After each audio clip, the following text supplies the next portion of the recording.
Well, welcome back, ladies and gentlemen. I have a very special guest who is taking time out after I had a reschedule on him last minute, which I truly apologize for. We How's had your kind of a wife little doing, medical. by the way? Is she doing okay? Yeah, she's doing Good. great. Yep. So it's going well, but I thank you for taking the time to reschedule. I truly appreciate it because I think what you do here is truly amazing. So my guest, Eddie Dunn, he's the founder of Civilian Ready. I think you'll find that his program is he has an outstanding program, and it's one that I found out as I was going through my TAP classes, transition classes. There seemed to be a gap in the market, and I found what Eddie does with his organization is extremely valuable. And so, Eddie, thank you very much for coming on today. Yeah, thank you for having me, Joe. Appreciate it very much. Yeah, this is a wonderful opportunity to tell our story for sure. Definitely. So, can you tell us a little about yourself, Eddie? Yeah. So where do I begin? Once upon a time in a galaxy far, far away, right? I'll give you the abridged version, but Sounds good. military kid, army brat, came from a biracial marriage at a time when being in a biracial marriage was not cool. So I won't tell you when that was. It was a long time ago, but Right.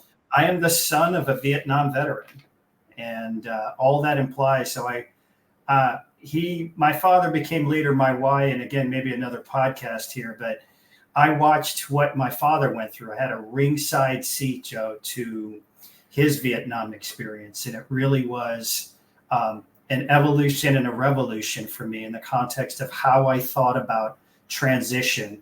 And one funny story, my father, it wasn't really funny at the time, but my father said to me, he said, if you ever go in the military, I'll never talk to you again. And of course, like any good son, of course, what did I do? I went into the military.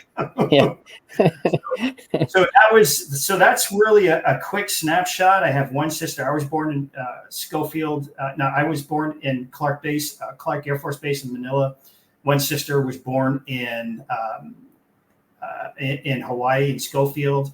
One other sister born in Fort Bragg, North Carolina. Another sister born in New York. So we were truly a military family. But I have since gone on, had a great military career, was a senior enlisted, spent some time in the famed 82nd Airborne jumping out of perfectly good airplanes, logistician, and then used my GI Bill to get out. And I started going to school. The long program took quite a few years to finish that. But then something interesting happened. I went into the Army Reserves. I ended up becoming a parachute rigger jump master in the Army Reserves and thinking that I would never get deployed. But then in 2004, I went downrange in OIF 2. So that does make me a little bit older. So that was a long time ago. And thinking about deployments, another podcast, 20 years of nonstop deployments and the toll it's taken on our service members. This is just another story altogether. But from there, I started helping service members. Now, I was one of the very few people coming back from a deployment who still had a job. And back at that time, people were losing their jobs left and right, and they didn't understand the USERRA laws at the time. And people were just laying off all the reservists, all the National Guard and Reserve, and there was absolutely a mess when it came back to that. But I started helping service members with their resumes. Hey, I heard you're in HR. Can you help me with my resume? And that's where I ended up, where the whole interest began with that. So I ended up minding my own business, and I was working as a consultant. And I had a great consultant friend of mine say, hey, they're doing something at this little bank called JP Morgan. And he said, they're doing this thing called the Veteran Jobs Mission. And they said they need a guy who has HR experience and who's military. And I said, well, okay. And they hired me like 90 days later. It was that fast. Wow. And I helped build the Veteran Jobs Mission. And that forever shifted my vocation to where I am today. Wow. That's a heck of a story. Especially the JP Morgan, 90 days later, you're up and running. And especially from the combat rigger, right? Yeah. Jumping out of airplane. I'm glad you. I would say a lot of my VA benefits are coming due to my airborne operations. So, yes, I know you probably have the same knees I do. same knees and back, same ankles. Yeah, I hear you. Good times. It's not the age; it's the mileage, right? So it's Yeah, for And sure. what I found is you don't get any better. No matter how many jumps you have, you don't get better.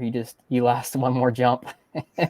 Yeah, we live for it, don't we? You know, Yeah. we think about it. To this day, I get excited watching any kind of videotape Oh, on, for sure. For yeah. sure. Well, your story, and I could see your reasoning behind, interest in trying to help troops with your background. So, talk to me about Civilian Ready and how that Yeah. came about.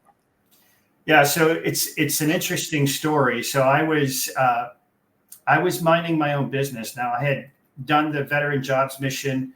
It was the greatest transition program in U.S. history. That program is now close to 1 million hires. We Wow. hired 140,000 veterans in less than 3 years' time with a coalition of 120 employers. Big, huge numbers, right, Joe? So, and then I went on to Marsh & McLennan. And Marsh & McLennan, I built the #1 military-friendly employer program in the entire country in that year, out of 16,000 other competitors. And I'm not saying that to be impressive in any way. I'm not, self-flatulating here and blowing smoke up my own backside, but I'm telling this story for a very specific reason. I kept watching service members run out the back door, and there was something wrong in the matrix. There was a glitch in the matrix. There was a disturbance in the force, whatever you want to call it. And there was a catalytic moment. I will tell you this quick story, and it was really powerful for me because it forever changed everything I do. And it was this. And I was presenting a Naval Academy, Army guy presenting a Navy guy, but there was a Naval Academy. Now, he was a rock star. I give him total credit for that. I think he was an 05. I might have been a commander. Harvard MBA, extra master's degree. Yeah. 10 years of operation experience. And I presented that candidate to a senior leader in that organization. And with a straight face, what do you think that hiring manager said to me? Venture to guess? I want to say he said yes, but probably no thanks. He doesn't have the business experience. You're almost dead center. Yeah. If this was a 50-meter target, you would have winged it. Basically, this hiring manager said he doesn't have the domain experience I'm looking for. That's pretty close. And the reason why I'm telling you that story is because there was something about that moment that forever pushed me not forever pushed me out of corporate, but pushed me out of corporate America in a different way. And I began devouring everything you can think of when it came to data. Why didn't this hiring manager see the learning? After I picked my jaw up off the ground, I started talking about learning agilities. What part of a Harvard MBA don't you understand? 10 years of real operation experience. Here are all the great examples. But I come to find out later on, this hiring manager just didn't like veterans. That was the bottom line up front. That was the bluff. And it was something I took to heart, and I began doing a deep dive in every single piece of data that I could. What was I doing wrong? What could I own? What could I can change? And I began noticing some things, and I started going down every Alice in Wonderland rabbit hole you can think of. I absorbed every piece of data there was. I just vacuumed it up. And I came to this one extraordinary conclusion. And it was a question that I asked myself that forever sparked where I am today. And it was this: how is it possible that we've created the greatest fighting force in human history, yet our service members are not civilian ready on day one before they leave the military? And that was the moment I decided to really build the best transition program in the entire country. And that's where we are today. So that's how Civilian Ready got started, if that makes sense. No, it definitely does. So what programs, or how would an officer or a soldier, or any rank, right? Anybody, how would they get into your program, and what does it offer? And I've looked at the website, and I've seen some of the cultural stimulation and different things. Can you talk us through that? Yeah. So there are 5 primary outcomes, and this is the high level, 50,000-foot level. So the program was created based on what I call the 8 dimensions of transformation. And I won't go into all of them today. I'll hit a few of them. But it's mapped towards 5 outcomes, 5 primary outcomes. And how did that come about? I began noticing patterns. As great soldiers, veterans, we're very good at pattern recognition. We pick up on stuff fast, right? We know how to pick up things and put them down. We know how to action. And I began noticing a lot of things about the transition that just weren't right. And I began really articulating that. And I had a brilliant partner of mine, Ted Prohoff, who has this extraordinary ability to extract out of my head all the good stuff. And we built these 8 dimensions of transformation that leads to these 5 outcomes. So what are the 5 outcomes? The first one is around being culturally adapted. This was a pattern recognition I noticed with a lot of service members. And this was really about, this first outcome is built around culture, language, norms, customs. How do I adjust my mindset coming into, because civilian ready is really a mindset transition. It's really about rebooting that mindset over a period of time.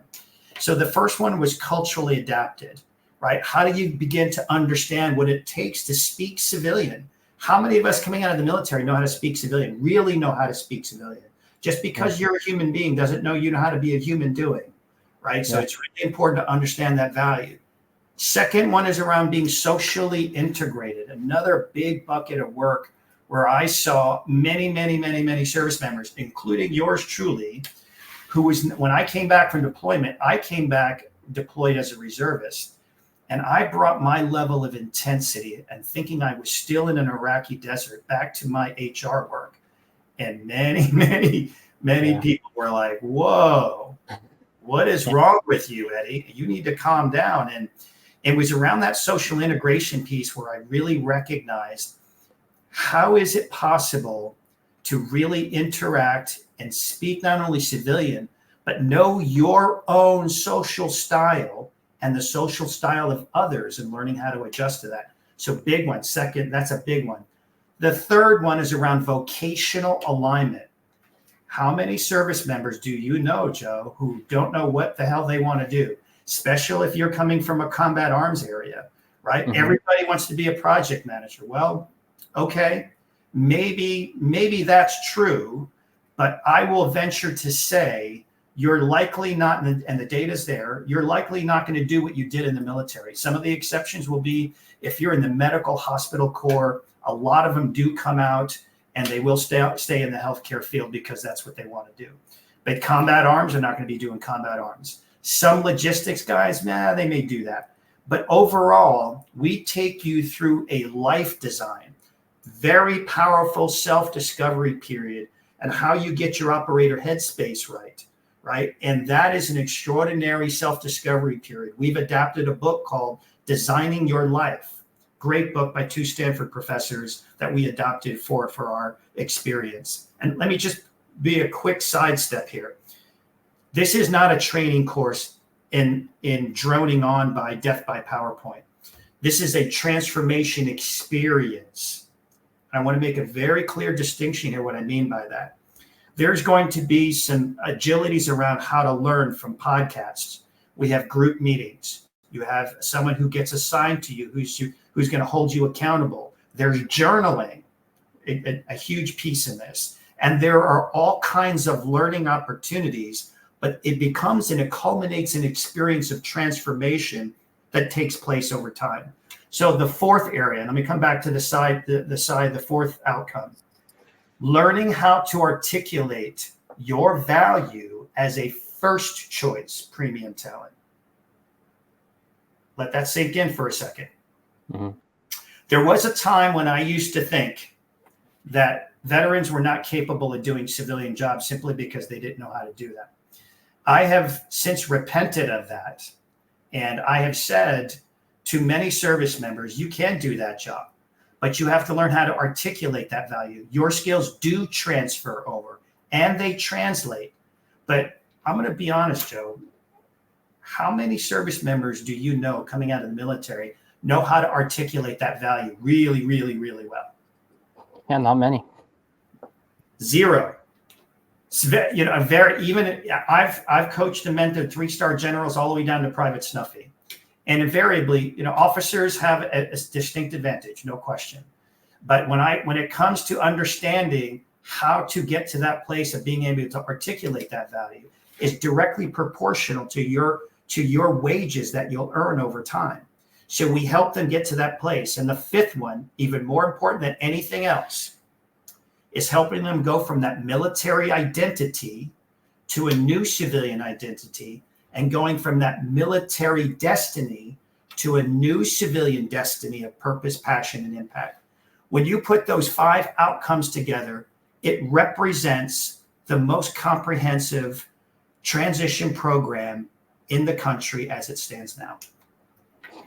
Yeah, I think with just what you covered right there, that I can't argue with that. Going through the transition classes, as I mentioned, we had a wide range of people, of experiences. Some planned to retire, some were early separated, some surprise separations due to medical boards. Yeah. In the room, one of the biggest questions in some of those classes was, how do I translate my experience to sound like a civilian type employment? How do I make this value equate, right? So you'd have, I will just say, a major who may have been a company commander prior, or the battalion XO, and it had been in charge of an entire battalion ops and logistics and everything in a combat environment, and had no idea how to make that something valuable on a resume. Well, here's the other bias in this that's really important to understand. Mm-hmm. There's a huge bridge between the service member's ability to translate and transfer those skills and articulate them cleanly and effectively, right? You know, what happens is you look at your rear side aperture, and then you look at your front side aperture. What I do is I say, don't look at your front or rear side aperture at all. Pull your head up and look at the way the field is built, right? Mm-hmm. I want you to understand line of sight first. And that is the employer bias that they're dealing with. And most employers, if they're being brutally honest, they're not going to be honest. They're just not going to be. But having been in the bowels of HR for 20 years, I know this to be very true. And that there is an absolute bias against transferable skills coming from the military. They don't believe them. Mm. I had that. I was with a venture capitalist about 3 months ago, and I was articulating an aspect of the employer piece in this. He says, Eddie, I don't believe you. And it was stunning, because this is someone I've known for a while. And I said, well, say more about that. I says, well, and then he began going through all the reasons why. And I walked away from that conversation. It reinforced the bias that I see all the time. There's a predisposition. There's several factors. This is not the only factor, but it's one of the big ones. There's ungodly pressure right now to hire. Other companies are pulling back because they're not sure where the economy is going. Others are uncertain about the openings they do have, and they slow rolled them. And what happens is that there is a disproportional negative impact on service members whose skill sets are not as easy to understand than their civilian equivalents. So recruiting teams will go towards the easier find instead of the harder get. I gotcha. Happens every single day on every single recruiter screen, every single algorithm, every single ATS. It happens every single second of every day. And so with the changes and uncertainty in the economy, are you also seeing maybe less opportunities open up, because maybe even those who are employed maybe are less likely to pursue promotions or new opportunities because they're kind of comfortable right now and they're not really seeing jobs open, and therefore there's not as much movement maybe as in the past, or opportunities to get hired? Yeah, it really depends on the industry. So not earlier in the year, IT went through a heavy layoff. IT was really tough. Cyber's still hot. Depends on where you go. Defense contracting still hot. Healthcare still hot. Retail totally dead. You don't even want to go. Restaurant business is totally dead. They're all collapsing everywhere. But it's really industry dependent. It's also regionally dependent too. Depending on where you are. So yeah, it really depends on those areas. Those factors, those variabilities, geography, industries, companies. Some companies are not well led. They're just not. And most employers don't truly understand the value of veterans, not the way we understand them, and how to translate and how to deploy that talent the right way. Okay. And so when you're advising and you're going through this program with the service members, what is, so I got your 5 pillars. What pushback, or do you get any from the service member, as far as, is it like a tense situation at times as you're trying to develop them and get them to where they need to be? And maybe, we spend our careers being a lot of us, right, very confident in ourselves and our abilities, and that, I'm sure you saw, we spent most of our careers saying, hey, you're going to be able to get out and get a job right away. Don't worry about it. Yeah, that certification's great, but don't worry, your leadership will make up for it. And then when we're at this point, it's, well, do you have the certification, or do you have experience with this program? Do you find any kind of like pushback or defensiveness from anyone coming up? Yeah, I never forget this conversation as long as I live. I was talking to a guy who says, well, I don't need your program. There's a lot of well-meaning, well-intentioned service members who think they've got it. Eddie, they pat me on the head figuratively. I don't really tell people who I am. I don't really care about that. They don't understand the subject matter expertise. And within about 5 to 10 seconds, I can tell you if they're going to be successful or not. Usually it's built around the idea of when a larger size ego meets with an overinflated resume and they're into the job market, I say, good luck with that. Yeah. I've had more than one service member with their tail between the legs say, Eddie, can you help me? And I'm glad to do it every time. I'll never turn a service member down that needs help. And that's just the way we are in our organization at Civilian Ready. We're always going to help. But 99% of the time, and this is a small fraction, we haven't quite caught on just yet. We've run a couple of cohorts. We're right in the middle of one right now, as a matter of fact. And they're believing their own press, quite honestly, Joe. And they want to get out there thinking that getting a job is the primary goal. And it's really not. Getting a job is important. I'm not saying that. But unless you have your operator headspace right, and here's the story. He says, well, I went through TAP. So, and then I told him this. I said, if you had 5 days to build a Navy SEAL, how would you do it? And he looked at me like I was the stupidest person on the face of the planet. He said, Eddie, you can't do it in 5 days. I said, then what makes you think that you can take a 5-day transition class and think that you're going to be all that in a bag of chips? Yeah. And when they begin to realize it takes more, our program is 12 weeks long, and it's intense, and it will transform your operator headset. Just when you went through your reboot camp, we help our military is extraordinarily good and talented at changing and reconfiguring your DNA into a culture that was not your own when you came in as a raw recruit. That is the same disposition we take when you come back to civilian life. We have our original alpha cohort who's now in their 24th month. I will tell you the transformation has been extraordinary. I will tell you that I am watching them grow, and I'm watching them succeed, and I'm watching them change right before my very eyes. I mean, I almost feel, honestly, I feel like a proud papa. I'm watching these guys grow, and that's the biggest thanks of all. Now we got a new batch of people that are going through the program. We've got airmen, Marines. We've had Navy come through. We've a lot of airmen, a lot of Air Force. I'm getting a lot of Air Force coming through right now. That's really cool.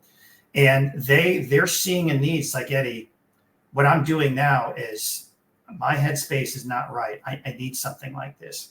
So we haven't hit critical mass yet, but I do get that pushback quite a bit. And I need to crack that code with them understanding. And it's only going to happen when we get critical mass, meaning that there are going to be enough testimonies out there where they're going to say, you know what? You need to go do this. It'll get your operator headspace right. Yeah. No, I think that's so. To a short joke story. I worked at Human Resources Command, and it's cubicle farm kind of thing, and we're all close and we all joke around with each other. There's civilians. There's, you know, I was a lieutenant colonel. I got majors underneath me, and then I got majors who, you know, we all see each other as peers almost, right? Even though we outrank each other, but it's a family environment to help. And you're trying to, I know people might doubt it, but we are looking to do the best for the officers in the field that we're managing. Because in all reality, if the officer in the field or soldier in the field is happy, then our lives are a lot easier, right? And we understand the value of every time we push send on an assignment. It impacts the officer, it impacts their family, impacts their extended family, impacts the gaining unit, losing unit. So, you know, I know there's probably a lot of bad press out there that we just throw a dart and wherever it lands, that's where you go, and we don't care. So that's not the case. But we work with some personalities, and he won't mind me telling me this because I told to him right there when it happened. And they said, you know, are you going to come back to HRC as a civilian? And I said, you know, I would like to, but then I'm going to work with somebody like Sean, who I outranked, who now is going to outrank, who's going to be head of me, and I'm not going to want to hear his voice. I don't want to hear what he has to say. You know, so I say that to say I can speak for probably myself and others where I had to try to get in the right mindset that as we leave the service and we're used to a rank structure, and we, especially those who are higher ranking, whether it's enlisted or officer, you are potentially coming to a culture where your boss is significantly younger than you, has a lot more experience in that than you, and then the people around you, you know, it's, you know, in the military, you're all generally healthy. You know, I joke we have all the same haircuts, you know, a shaved face for the most part. Everyone's generally have the same kind of belief system, and then you're going to do a culture where you have people from who different thoughts, processes, shapes, sizes, ages, and I think that I imagine can be a difficult adjustment, which is why when I saw like the cultural transitions and emotional intelligence and that goes on your program, I thought this is actually very fantastic, because that has got to be something that is a giant culture shock, no matter where you are going to work for a corporate organization. Yeah, it's interesting you should say that too. And the culture shock is interesting because it can hit you in subtle ways. Like I had this one guy, and I haven't had all successes either, but I had one service member who said, you know what, I don't need this. I've got this, Eddie. And he patted me on the head. And I watched him over the last 3 years. He's been in 4 different jobs now in 3 years. And I checked in with him, and he was bashful about it. And he was basically saying, yeah, I think you were right, Eddie, about that, but it's too late for me. I said, it's never too late, man. I says, if you want to get your operator headspace in the right place, then join our program. And I said this to him, and I think it's a really important piece. I had one service member who went through our program, says, Eddie, I was ready for this. And I said, well, great. And there are others who are not ready for this until they're way out of the military. So I said to them, when are you really ready? When do you actually transition out of the military? Is it an ETS date? Think about that for a second, right?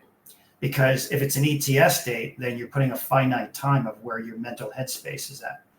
And this is all mental headspace. This is your operator headspace on steroids, relevant to making sure you have a quality transition, making sure that your headset is really in a good place. And if it's not in a good place, sometimes it'll show up later, Joe. It'll show up later in times. And how many service members have you seen where their identity is still wrapped into their military?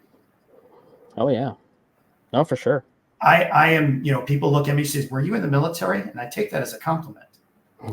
Not because I'm not proud of my military, very proud of my military, but because I've been able to translate my character and my competence in such a way as that they may ask, say, hey, were you ever in the military? And it's like, yeah, I was, thank you. You know, and it's not the first thing they think of.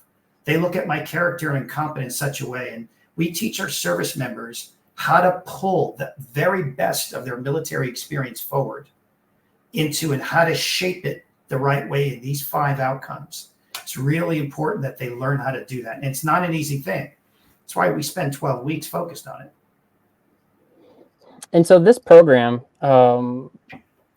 is it a skills bridge program? Like, can somebody apply for this in for their skills bridge, or is it in conjunction with, or is it something Yeah, separate?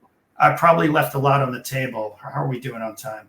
Oh, we Yeah, got plenty of time. yeah. So the other part of my Civilian Ready Foundation is we are a third-party SkillBridge approved partner. So when you think about the lethality, I'm going to say that between two veterans because you know exactly Mm-hmm. what I'm talking about. But I'll say this in a civilian way: the combination of a great SkillBridge program with our reboot program is the most effective transition program, talent management program you'll ever see in the country, because it combines the ability for you to get a quality talent with the right operator headspace in place, and you will get those 5 outcomes that will show up at your door. They'll know exactly how to articulate their value. They'll know how to hit the ground being culturally adapted, socially integrated. They'll know what their purpose and passion is in their vocation. They'll absolutely understand that I'm not really in the military anymore, but I am a dad. I am an analyst. I do these things. This is what my identity looks like. And here's where I'm going in my destiny, right? In terms of my destination of purpose, passion, and impact.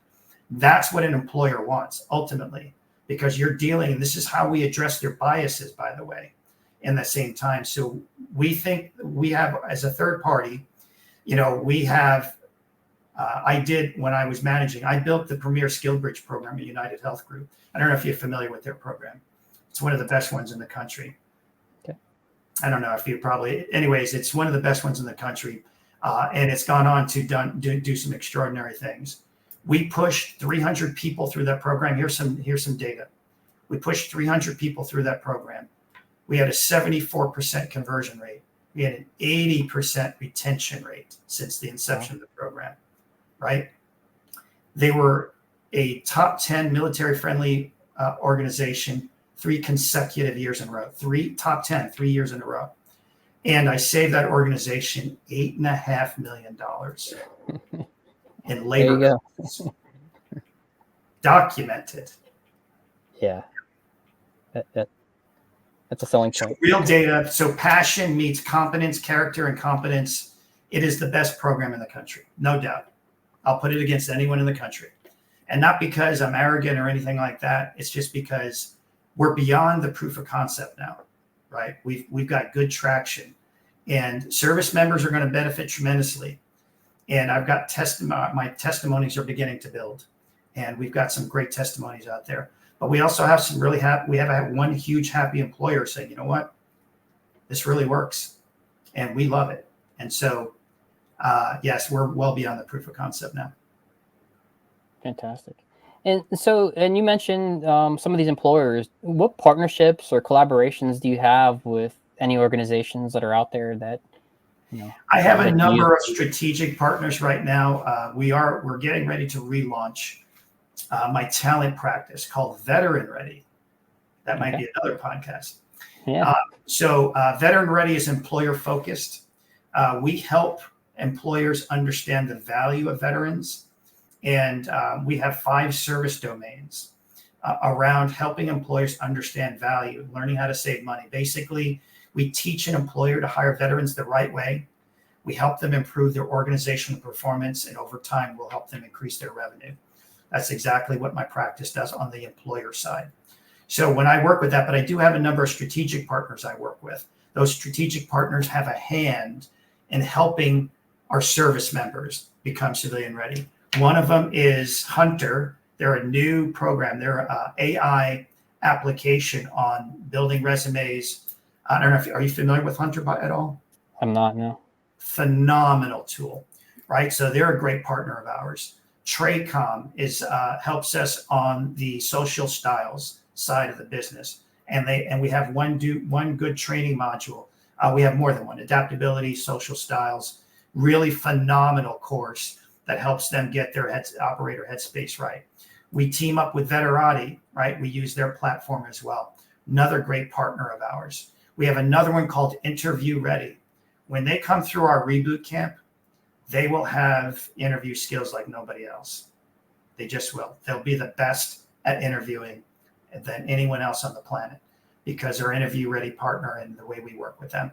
So those are our strategic partners in what we call a talent supply chain ecosystem that helps build the quality pipeline that comes from the civilian ready side. And ultimately what we're doing is we prepare civilian ready talent for veteran ready employers. That's exactly what we do. Okay. Yeah, and that's great. And so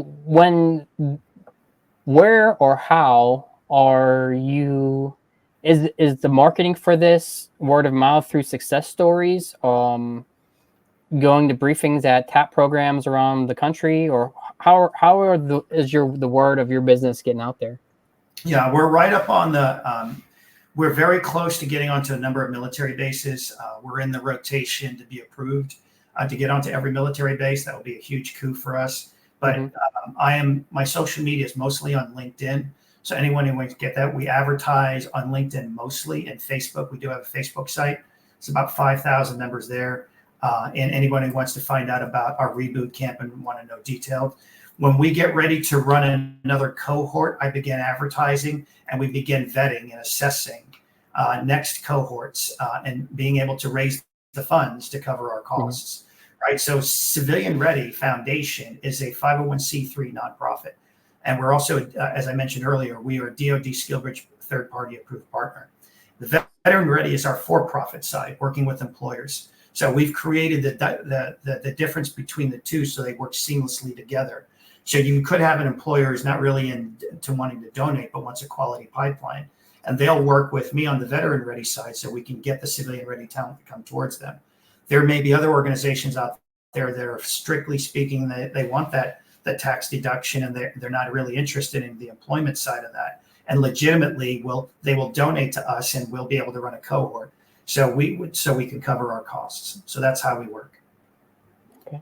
And is there a particular story or an individual that really stands out in your time having gone through this? Yeah, there's a number of them. John Horho, I just did a podcast with him. I do have several podcasts of my original alphas that went through the program. I like to wait. I wanted to wait for a little while until they had some time in the saddle before we started doing those podcasts. This is a long-term thing. It's not anything, they can get to our reboot, be successful, but the real success is the sustainment of that success. They're going to have ups and downs. They're going to have some valleys. And the really good quality part of that is the 36 months meeting once a quarter, checking in with each other, having a safety net around them if anyone goes dark, right? That support mechanisms of those, that's very valuable. So we do have a number. John is certainly one of them. Heather is really another one. I got a whole bunch of them, right, that can speak to the value. And I have several of their podcasts already recorded. Yeah, we've got some really great people who've gone through the program and will, at a drop of a hat, testify to what Civilian Ready did for them.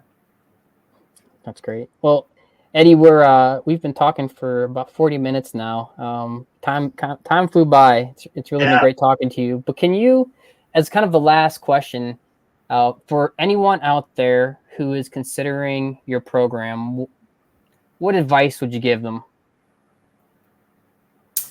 Yeah. It's really hard to know what you don't know. It's very, very difficult.